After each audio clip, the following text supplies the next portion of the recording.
Operation सिंदूर के बाद भारत ने पाकिस्तान को एक बार फिर से सर्जिकल जवाब दिया है। जहां पहलगाम हमले के बाद भारत ने पाकिस्तान को चेताया नहीं, सीधे करारा जवाब दिया है। ऑपरेशन सिंदूर के तहत भारतीय वायुसेना ने मंगलवार देर रात पाकिस्तान और पाकिस्तान अधिकृत कश्मीर के अंदर घुसकर 9 आतंकी ठिकानों को तबाह कर दिया।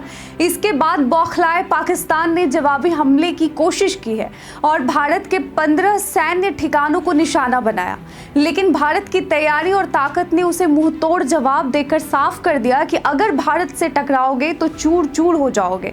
जी हां, ऑपरेशन सिंदूर के अगले ही दिन यानी बुधवार की रात पाकिस्तान ने भारत के 15 से ज्यादा सैन्य ठिकानों को निशाना बनाने की नाकाम कोशिश की। अवंतीपोरा, श्रीनगर, जम्मू, पठानकोट, अमृतसर, कपूरथला, जालंधर, लुधियाना, आदमपुर, बठिंडा, चंडीगढ़, नाल, फलोदी, उत्तरलाई और भुज जैसे संवेदनशील इलाकों में ड्रोन और मिसाइल हमलों की कोशिश की गई है। जी हाँ, लेकिन भारत पहले से तैयार था।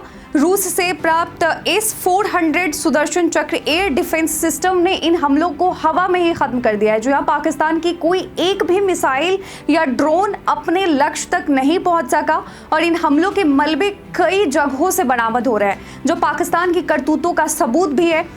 तो पाकिस्तान की इस दुस्साहसी हरकत का भारत ने तुरंत और तीव्र जवाब दिया है। गुरुवार सुबह भारतीय सेना ने इजरायल से मिले हार्पी ड्रोन का इस्तेमाल कर पाकिस्तान के एयर डिफेंस सिस्टम को ही नष्ट कर दिया है।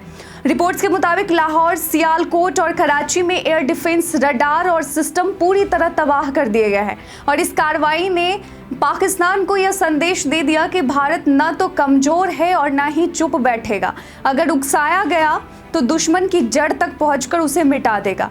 तो LOC पर पाकिस्तानी बर्बरता और भारत की जवाबी कार्रवाई देखी गई। इन सब के बीच पाकिस्तान ने LOC पर भी गोलीबारी शुरू कर दी। कुपवाड़ा, बारामूला, उरी, पुंछ, मेंढर और राजौरी में भारी गोलीबारी और मोर्टार दागे गए, जिसमें 16 निर्दोष नागरिकों की जान चली गई। भारत ने मजबूरी में जवाबी कार्रवाई करते हुए पाकिस्तानी मोर्चों को टारगेट किया ताकि फायरिंग रोकी जा सके। प्रधानमंत्री नरेंद्र मोदी ने खुद ऑपरेशन सिंदूर की पूरी रात निगरानी की। गुरुवार सुबह सर्वदलीय बैठक में रक्षा मंत्री राजनाथ सिंह ने स्पष्ट कहा कि ऑपरेशन सिंदूर अभी समाप्त नहीं हुआ है। विदेश मंत्री S जयशंकर ने दोपहर में कहा, आज दोपहर, कि हम तनाव नहीं चाहते, लेकिन अगर हमला हुआ तो जवाब इतना तेज होगा कि दुश्मन भूल नहीं पाएगा। और 15 दिन पहले हुए पहलगाम आतंकी हमले में कई निर्दोष लोग शहीद हुए और इस हमले की योजना पाकिस्तान की जमीन से बनी थी और उसे अंजाम तक पहुंचाया गया।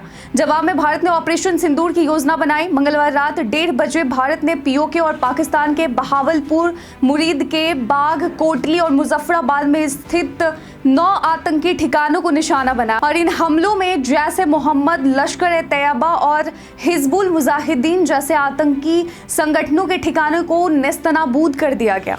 जी हाँ, पाकिस्तानी मीडिया रिपोर्ट्स के मुताबिक अकेले बहावलपुर में ही 100 से ज़्यादा आतंकियों के मारे जाने की खबर है। भारतीय वायुसेना की यह सर्जिकल स्ट्राइक इतनी सटीक थी कि नागरिक आबादी को कोई भी नुकसान नहीं पहुंचा। मिसाइलें वहीं दागी गई जहां आतंकी ठिकाने थे। वायुसेना के विंग कमांडर व्योमिका सिंह ने पुष्टि की कि लक्ष्य का चयन बहुत सावधानी से किया गया था।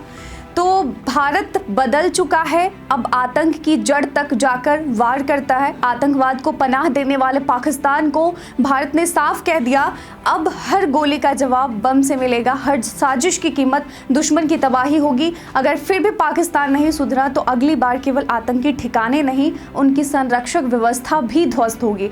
ऑपरेशन सिंदूर के बाद भारत का अगला कदम क्या होना चाहिए, हमें कमेंट सेक्शन में लिखकर जरूर बताइएगा। आतंकवाद के खिलाफ